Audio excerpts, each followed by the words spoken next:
Hello friends, इस series में हम देख रहे थे आपका जो इलेक्ट्रिकल इंजीनियरिंग से संबंधित जो भी आपके फॉर्मूले होते हैं, ठीक है, सभी को देख रहे थे। हम यहाँ पे बेसिक टू एडवांस जितने आपके फॉर्मूले होते हैं इलेक्ट्रिकल इंजीनियरिंग से, सभी यहाँ पे कवर कर रहे हैं, ठीक है।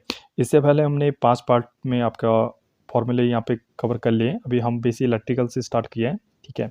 अगर वो सीरीज़ नहीं देखी प्लीज़ उसको जाके देखिए। उसका जो प्लेलिस्ट का आपका लिंक है मैं कमेंट बॉक्स में पिन कर लूँगा, वहाँ से आप यहाँ पे जा सकते हो, ठीक है। इस तरह मैं अपने टेलीग्राम ग्रुप का भी आपका लिंक यहाँ पे शेयर कर दूंगा, वहाँ से आप ज्वाइन होकर इसका जो पीडीएफ होता है वो डाउनलोड आप कर सकते हो, ठीक है। आपका काम सिर्फ ये रहेगा, प्लीज़ हमारे चैनल को जो नए हैं प्लीज़ हमारे चैनल को सब्सक्राइब कीजिएगा और आपका शेयर कीजिए अपने दोस्तों के साथ, ठीक है। देखिए यहाँ पे मेरा बहुत प्लान है कि अभी मैं तो इलेक्ट्रिकल इंजीनियरिंग संबंधित जो भी आपके फॉर्मूला होते हैं सभी यहाँ पे कवर करता हूँ, ठीक है। देखिए आपको बताइए जैसे 100 नंबर का कहीं पे पेपर बनता है तो लगभग आपको 20 से 25 क्वेश्चन आपको ऐसे देखने को मिलेंगे जो आपको सीधा आपको डायरेक्ट आपको फॉर्मूला बेस होंगे। अगर आपको इलेक्ट्रिकल के सभी फॉर्मूले याद हैं तो 20 से 25 क्वेश्चन आप आराम से कर सकते हो, ठीक है।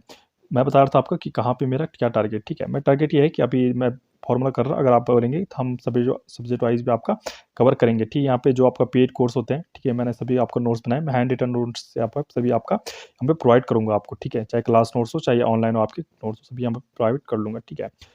देखिए आपका एग्जाम में आजकल आपको पता होगा जैसे मैटलैब इत्यादि पूछा जा रहा है, मैटलैब हो गया, पीएलसी हो गया, ठीक है, स्काडा हो गया, ठीक है, स्काडा इत्यादि सभी यहाँ पे पूछे जा रहे हैं, ठीक है। इस सभी के नोट्स में आपका फ्री ऑफ कॉस्ट यहाँ पे आपका जो पेड मैंने कोर्स बनाए हैं वो सभी आपको टेलीग्राम ग्रुप में यहाँ पे प्रोवाइड कर लूँगा और वीडियो यहाँ पे प्रोवाइड कर लूँगा, ठीक है। तो ज़्यादा टाइम वेस्ट ना करें, आज हम देखने वाले हैं। इससे पहले हमने बेसिक इलेक्ट्रिकल से टर्म जो भी होते हैं सभी यहाँ पे कवर किए हैं, ठीक है। आज हम देखने वाले हैं आपका मैग्नेटिज्म से, ठीक है, इलेक्ट्रोमैग्नेटिक इंडक्शन और मैग्नेटिज्म लॉ ऑफ आपका जो मैग्नेटिक फोर्स होते हैं उसको स्टार्ट करने वाले हैं, ठीक है। इलेक्ट्रोमैग्नेटिक आपको बता दें, जैसे आपको कोई आयरन की आपकी पता होगा, आप जिसने तैयारी कर रहे हो उनको पता होगा, ठीक है। यहाँ पे हम क्या करेंगे, आपका जो अभी हम फॉर्मूला कर रहे हैं तो फॉर्मूला बेस से आपको पूरा यहाँ पे यहाँ पे ध्यान रखेंगे, ठीक है। अगर आपको डिटेल में वो चाहिए होगा, आपको पूरी क्लास चाहिए होगी तो डिटेल हमारे कमेंट बॉक्स में बताइए, ठीक है। हम डिटेल में इसकी क्लास आपकी ला देंगे, ठीक है। अब यहाँ पे फॉर्मूला कर रहे हैं तो यहाँ पे थोड़ा शॉर्ट में बताएंगे, कहीं भी अगर जरूरत होगी तो हम डिटेल में आपको बताएंगे, ठीक है।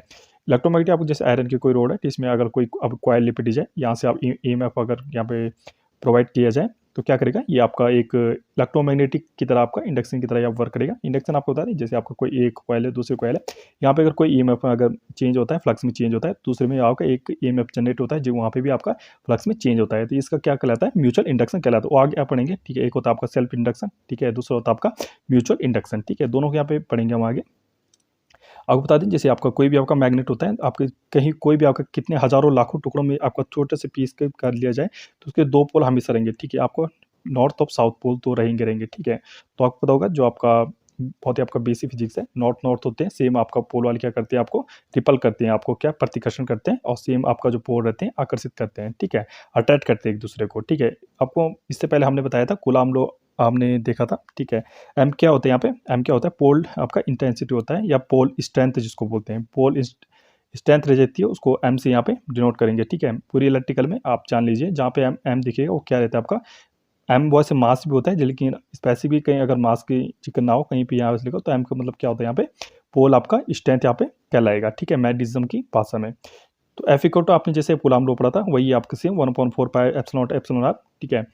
सॉरी यहाँ पे एप्सिलॉन नॉट की जगह आपका यहाँ परमिटिविटी था एप्सिलॉन नॉट, इसमें क्या आ जाएगा, म्यू आ जाएगा, ठीक है। म्यू क्या होता है आपका परमेबिलिटी होता है, ठीक है। परमेबिलिटी हम आपको समझाते हैं। परमेबिलिटी क्या होता है कि आपका कोई भी आपका मटेरियल है उससे आपका फ्लक्स कितनी अच्छे ढंग से जो फाई होता है फ्लक्स कितने अच्छे ढंग से आपका वहाँ पे लिंक कर रहा है, ठीक है, कितने ज़्यादा आपका लिंक कर रहा है वही आपका परमेबिलिटी कहलाता है, ठीक है। मेटल का पीस है, ठीक है, उसे कितना अच्छे ढंग से आपका कितनी ज़्यादा आप जो लाइंस होती है वो कितने अच्छे ढंग से प्रोवाइड हो रही है, जैसे प्रीमेंस को आप जैसे कंडक्टेंस से जोड़ सकते हैं, ठीक है। आपका इससे पहले हमने किससे क्या पढ़ा था, परमिटिविटी से पढ़ सकते हैं एप्सिलॉन से, तो कितने अच्छे ढंग से करंट हो गया, चाहे आपका आपका मैग्नेटिज्म से आपका फाई हो गया, कितने अच्छे ढंग से लिंक कर रहा है उसी को आपका परमेबिलिटी बोलते हैं, ठीक है।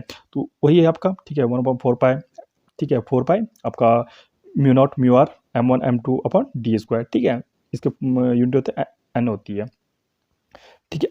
म्यू की जो होता है म्यू क्या होता है आपका म्यू नॉट म्यू आर होता है, ठीक है। म्यू नॉट यहाँ पे क्या है आपका, म्यू नॉट आपका जो फ्री स्पेस में है आपकी, ठीक है। अब म्यू क्या आपका एब्सोल्यूट परमेबिलिटी है आपका, इसकी यूनिट की बात करें बहुत ही बात इंपॉर्टेंट है आपका परमेबिलिटी, जो आपका म्यू की आपका यूनिट पूछी जाती है या आपका लिखा जाएगा आपका एब्सोल्यूट परमेबिलिटी, इसकी यूनिट क्या होती है आपकी हेनरी पर मीटर यहाँ पे होती है, ठीक है।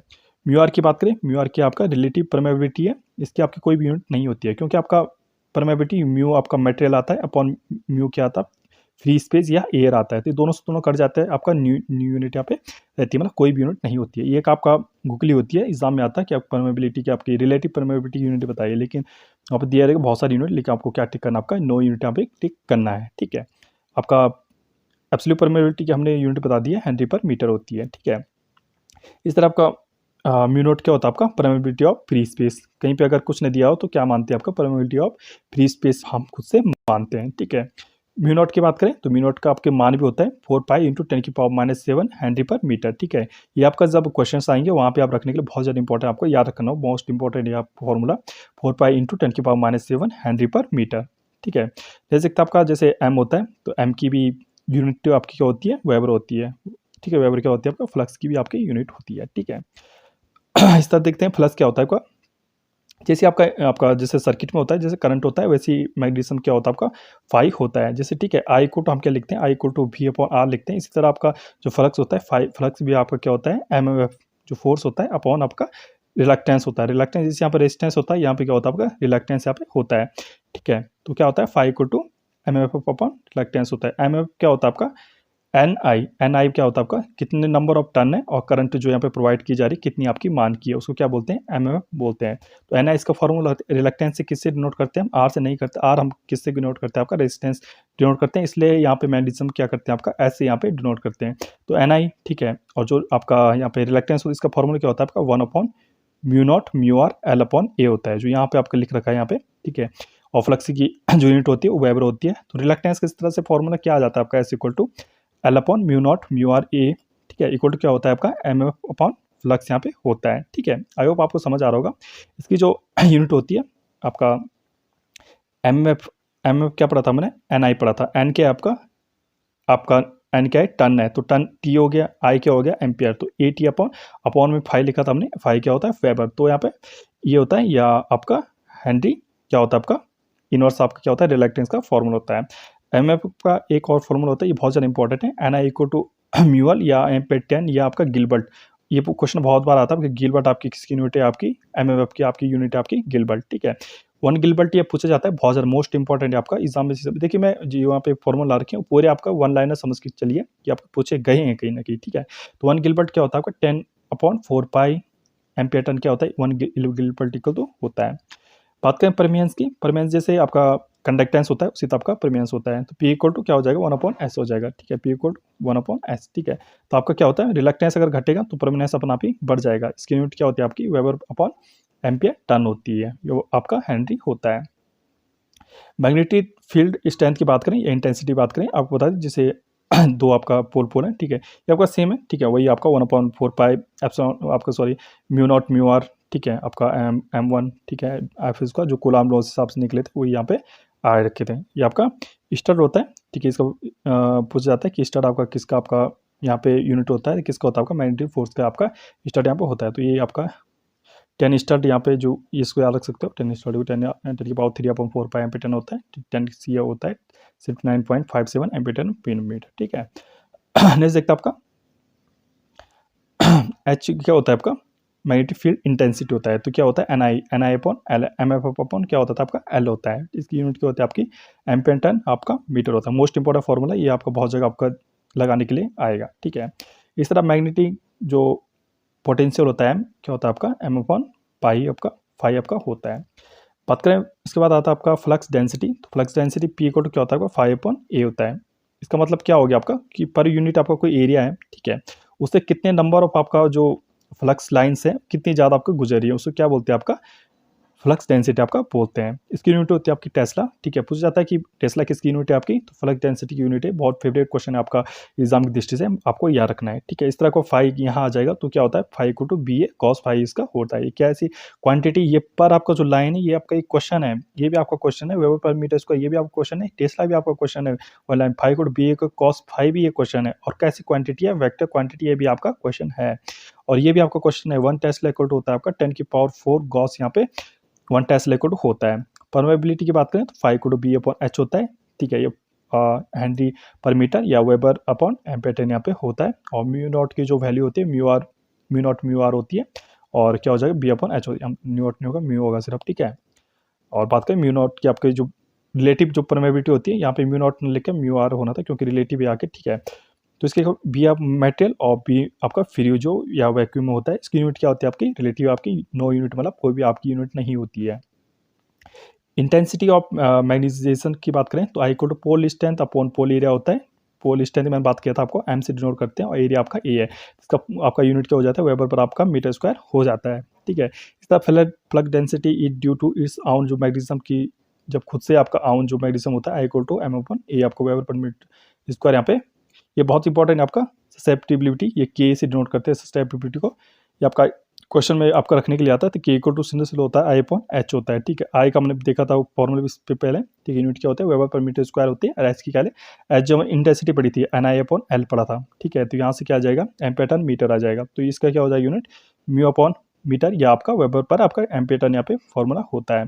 इसके बाद आता है आपका बहुत ज़्यादा इंपॉर्टेंट है आपका, ठीक है, कैसे कैसे यहाँ पे फेरोमैग्नेटिज्म क्या होता है, अगर एच आर की वैल्यू आपकी क्या होता है, ठीक है, एच आर बोले या आपका म्यू की वैल्यू बोले, यहाँ पे एच की जगह म्यू भी रख सकते हैं। म्यू की वैल्यू अगर 100 से ज़्यादा है तो क्या 100 या 1000 बहुत ज़्यादा है तो इसको फेरोमैग्नेटिज्म बोलते हैं। अगर स्लाइटली मोर देन 1 है तो फेरोमैग्नेटिक हो जाएगा, और अगर 1 से कम है तो क्या होता है, डायमैग्नेटिक हो जाता है। एग्जाम में आता है क्वेश्चन कि क्या है फेरोमैग्नेटिक, है फेरोमैग्नेटिक आपका कंडीशन क्या होती है, सभी यहाँ पे आता है। एक क्वेश्चन बहुत मोस्ट इंपॉर्टेंट क्वेश्चन आपका, क्यूरी टेम्परेचर क्या होता है, तो क्यूरी टेम्परेचर वहाँ टेम्परेचर होता है जिसमें आपका कोई फेरोमैग्नेटिक वो मटेरियल है वो पैरामैग्नेटिक में चेंज होता है चाहता है, उस टेम्परेचर में कोई मटेरियल है तो उसको क्या बोलते हैं, क्यूरी टेम्परेचर आपका बोलते हैं, ठीक है। इस तरह आपका नील टेम्परेचर होता है, नील टेम्परेचर क्या होता है आपका, कि एंटीफेरिक क्या होता है, तो आपका पैरामैग्नेटिक पैरामैग्नेटिक में आपका मटेरियल में चेंज हो जाता है, ठीक है। इस तरह नेक्स्ट देखते हैं आपका एम्पेयर लॉ। एम्पेयर लॉ का सिंपल फॉर्मूला हम देख लेते हैं, H equal to N I upon L से लास्ट में जो फॉर्मूला लिखा था बी इक्वल टू आपका जो mu not mu r N I upon 2 pi r, इसका फॉर्मूला आपका वेबर पर मीटर स्क्वायर इसका होता है। वन वेबर इक्वल टू के ये 1 लाइन में आता है कभी, तो 1 वेबर इक्वल टू होता है 10 की पावर 8 लाइन्स होता है, ठीक है, सीजीएस में। और 1 वेबर इक्वल टू 10 की पावर 8 आपका मैक्स वैल्यू, मोस्ट इंपॉर्टेंट आपका यहाँ पे याद कर लीजिए कि 1 वेबर कितने मैक्स वैल्यू होता है, 10 की पावर 8 मैक्स वैल्यू होते हैं, ठीक है। बायोसेवर्ट का लॉ होता है, इसके बाद बायोसेवर्ट लॉ ये होता है एच इक्वल होता है, ठीक है, आपका I D L sine theta upon 4 pi r², ठीक है। ये आपका सिंपल सा आपका फॉर्मूला याद लीजिए, आपका क्वेश्चन में याद आपका देखने को मिलेगा। इस तरह आपका तो पहले अगर कोई कंडक्टर यहाँ पे दे रहे हैं, ठीक है, अगर उसमें कोई आपका करंट फ्लो हो रही है तो कितना अट्रैक्शन हो या रिपल्सन करेंगे किस फोर्स से, तो उसका फॉर्मूला जो होता है एफ इक्वल टू 2 इंटू 10 की पावर -7 I1 I2 डी, जिसका मोस्ट इंपॉर्टेंट कर लीजिए, ठीक है। मोस्ट इंपॉर्टेंट क्वेश्चन आपका आता था, इसका फॉर्मूला देखिए मैं उसी को बताऊंगा जो आपका आते हैं, या ठीक है जो अब एग्जाम में बनने की यहाँ पर संभावना प्रबल संभावना होते हैं, ठीक है। अगर मोटर जनरेटर तो आगे पढ़ेंगे, लेकिन मोटर की बात करें तो मोटर आपका क्या होता है, जो फ्लेमिंग का लेफ्ट हैंड रूल होता है, ठीक है, और जो आपका जनरेटर होता है क्या होता है, राइट हैंड रूल होता है, लगता है इसमें, ठीक है, पूछे जाता है 1 लाइनर में कि आप इतना यह ध्यान रख लीजिए अभी फिलहाल, ठीक है। जैसे देखते हैं आपका 1 वाट इक्वल टू होता है 10 की पावर 7 आर्क पर सेकेंड, ठीक है। इस तरह एल इक्वल टू होता है जो प्रोपोर्शनल होता है एन स्क्वायर अपॉन एस, ठीक है। एल क्या है आपका, जो इंडक्शन है आपका कितना का आपका हो रहा है, ठीक है। तो L equal to mu not mu are A upon A N square upon L, बहुत ज़्यादा मोस्ट इंपॉर्टेंट आपका फॉर्मूला है, ये आपका देखने को मिलता है। या एल इक्वल टू इंडक्टर ये होता है इंडक्टेंस में N D phi upon D I आपका फॉर्मूला होता है। जैसा तब ये बहुत ज़्यादा इंपॉर्टेंट है, अगर सीरीज में कोई आपका 2 इंडक्टर यहाँ पे जुड़े हुए हैं अगर, तो क्या हो जाता है इसका एक ही जगह फ्लो हो रहा है, देखिए इसमें पॉइंट वाला वही होता है, मैं इसमें बाद में डिटेल में कल वीडियो बना, जैसे यहाँ पे अगर ये इससे पहचान सकते हो कि आपका ये अटैक कर रहा है या जुड़ रहा है या घट रहा है, ठीक है। इस तरह से यहाँ पे जैसे आप दे होगा, ठीक है, इस तरह से पॉइंट बने रहते हैं। तो ये अगर L equal to L1 plus L2 है, ठीक है, तो इसका फॉर्मूला क्या होता है, जो टोटल हो जाता है L1 plus L2 plus 2 M क्या आपका म्यूचुअली जो आपका इंडक्टेंस जो बन रहा है, अगर पैरेलल में तो क्या हो जाएगा आपका L equal to L1 plus L2 minus 2M यहाँ पे हो जाएगा, अगर दोनों आपका अलग अलग है, ठीक है। दोनों अगर ये एक सेम डायरेक्शन में होगा तो ऐसा होगा, ठीक है, अगर अलग अलग डायरेक्शन में तो L1 plus L2 minus 2M यहाँ पे फॉर्मूला होता है, ठीक है। इसमें ये फॉर्मूला ये बहुत ज़्यादा मोस्ट इंपॉर्टेंट के इक्वल होता है एम अपॉन रूट आपका L1 L2 L1 L2 के इंडक्टेंस है, ठीक है, एम के आपका म्यूचुअली आपका इंडक्टेंस है, ठीक है। और ये पैरेलल में है आपका, ठीक है, पैरेलल में अगर सेम उसमें है तो ये आपका L1 L2 minus 2M M square हो जाता है, और L1 L2 minus M square upon L1 L2 plus 2M यहाँ पे हो जाता है। यहाँ पे देखिए डायरेक्शन ये आपका किसके लिए आपका कि आपका ये सेम उसके लिए, ये पॉजिटिव के लिए, ये आपका नेगेटिव के लिए, ये आपका जुड़ रहे हैं यहाँ पे घट रहे हैं, ये आपका फॉर्मूला है, ठीक है। जैसे कि आपका रिटेंटिविटी ये आपका बी एच कर्व है, ठीक है। बी एच कर्व को हम नेक्स्ट वीडियो में देखेंगे। यहाँ पे आपको सिंपली ये याद रख लीजिए जैसे क्या होता है, ठीक है। बी एच आपका कर्व है, एच एच क्या आपका इंटेंसिटी है। जब किसी मटेरियल में आपका क्या होता है, एक फोर्स में इंटेंसिटी यहाँ पे बढ़ाते हैं, ठीक है। तो क्या होता है जब उसका इंटेंसिटी हम क्या होता है मैग्नेटिक जो फील्ड होता है, करंट होता है, उसको अगर हम छोड़ दें तो उसके बाद क्या होता है कुछ मैग्नीशियम उसमें बचा रहता है, ठीक है। उस मैग्नीशियम को खत्म करने के लिए क्या करते हैं, जो यहाँ पे मैग्नीशियम बच जाता है, इसको फिर से आपका इसको हटाने के लिए क्या करते हैं, रिवर्स में यहाँ पर एच को घटाते हैं, ठीक है, जिससे आपका जो बचा हुआ है उसको हम जीरो ला सकें। इसको क्या बोलते हैं, आपको सिंपल अभी इतना, इसको हम डिटेल में आगे पढ़ेंगे। रिटेंटिविटी का फॉर्मूला होता है वेबर पर मीटर स्क्वायर, ठीक है। इसको क्या बोलते हैं, कोरेसिविटी बोलते हैं, इसको एम्पीयर टन पर मीटर यहाँ पे होता है। म्यूचुअल इंडक्शन की बात करें तो इसका फॉर्मूला है आपका L equal to N square mu not mu are A upon L. Most important question है, ठीक है, यहाँ पे आपको देखने को मिलेगा। तो प्लीज़ अगर आपको पसंद आ रहा है फाइन चैनल को सब्सक्राइब कीजिए। अगर ऐसी आपको वीडियो चाहिए तो सब्सक्राइब कीजिए, शेयर कीजिए। आप बस इतना ही कीजिए हमारे लिए। Okay friends, stay tuned, thank you.